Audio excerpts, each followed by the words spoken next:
What's going on, YouTube? Ledger here once again. This time at you again with some more Genshin Impact. That's right, Genshin Impact.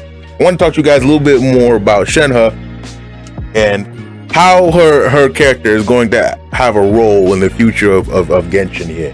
If you're still on the fence about pulling on her, then maybe this might give you some insight and so on and so forth. I also wanted to kind of show off a little bit of the footage I have pairing her with Ganyu and Ayaka. But first thing I want to talk about actually is when it comes to, I didn't really want to go over like basically a guide or review on her. I feel like those have already been released and people put a lot more into them. They show you the numbers, they show you the math a lot more than I am willing to do, of course, and such. Even though I am somewhat of a math brain, I decide to I like to just keep the math that I do to myself, and I don't put too much into that. You know, this isn't my full-time job. So, but yeah, I did want to say that when it comes to Shenhe, I do believe she's what you call a future-proof character, right?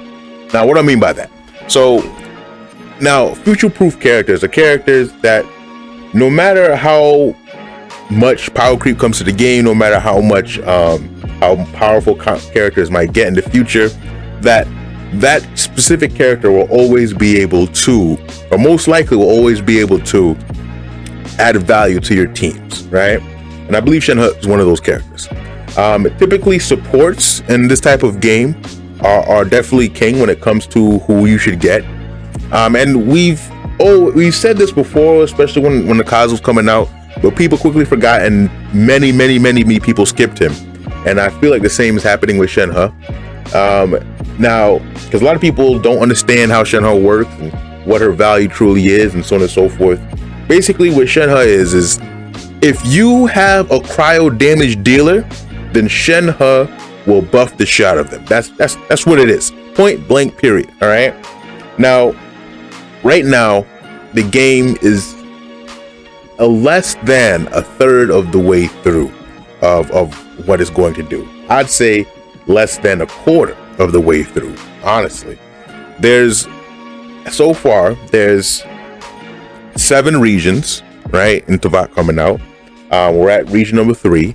We know there's going to be Kandria and maybe Celestia too, so that's 2 more, so that's 9 regions. And then we might get some more sub-regions like, like Enkonomiya and such, right? So this game has a long lifespan, right? But let's say we're a quarter of the way through. That means we're going to get 4 times the characters that we have right now. And right now, when it comes to 5-star damage dealers, we have a few cryo ones, right? Now, if you count Eula, then that's what, about 3? So if we times that about 4, that means we're going to have 12. At least one of them is going to be a cryo nuker, where Shenhe is going to be essential for them. It's going to be the must-have support for that character. So now, as long as there is going to be cryo characters in this game, Shenhe is going to be useful. Now, if you're somebody who just never plans on getting a cryo character, then yeah, sure, maybe she's going to be a waste, you know? And maybe it might not be such a smart idea if you don't have a cryo character, a cryo main damage dealer yet, then yeah, maybe it's not going to be a smart idea to get her now, more so maybe wait till the rerun. But if you have a cryo character now, I think that she just may be worth getting, right? Her paired with my Ayaka or her paired with my Ganyu is actually wonderful. It's great. She doubles, sometimes even triples their damage. She helps out in freeze teams, especially because she's constantly applying cryo and buffing the cryo. Any cryo character that's in the team is getting a huge buff, you know. And if you have any hydro characters, are always going to be, you know, making sure the enemy's frozen. I think that she's a great unit, well-designed unit, just hard to understand in the beginning, in the get-go. Now, understand that some characters might be easier to use than others, but I feel like in the future of Genshin, characters are going to be on the more complicated side, because I feel like Genshin is really trying to avoid power creep in this game. So instead of making characters stronger, they're going to make them more niche and more complicated as time goes on.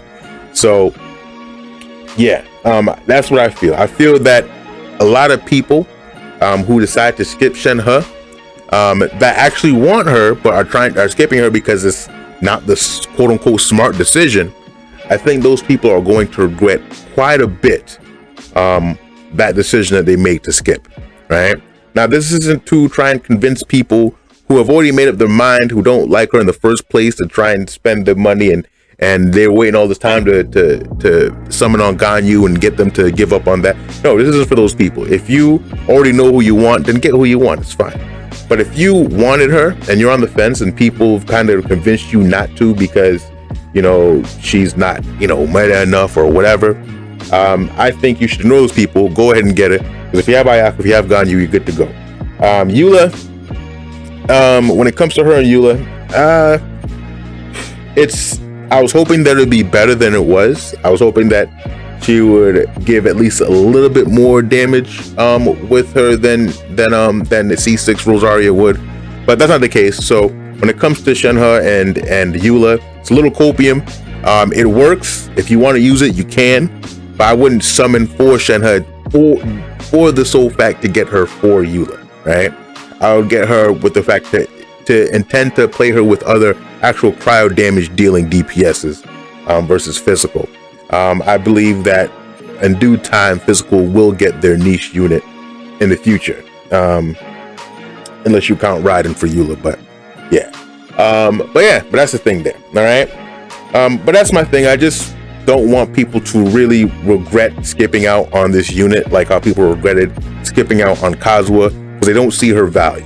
All right, but yeah, but I'll show you guys, you know, the showcase here, so you can kind of see the difference between, you know, Ayaka and Ganyu and what they can do.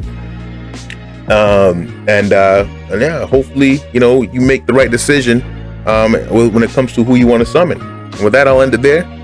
Legend out. My will involve. Let me scrub. Clouds high, the birds come, the winds roost. Do your master's bidding. Fate is upon you. Delve into. Kamisato art. Submit. Unleash. Cryo incarnate. Take your trip. Clouds high, the birds come. Whirling snow. Kamisato art. Submit. Unleash. Here, bring refuge.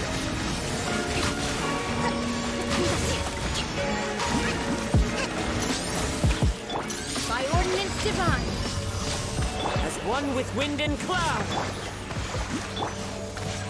My apologies. Yeah. Sakura swirl. Obey.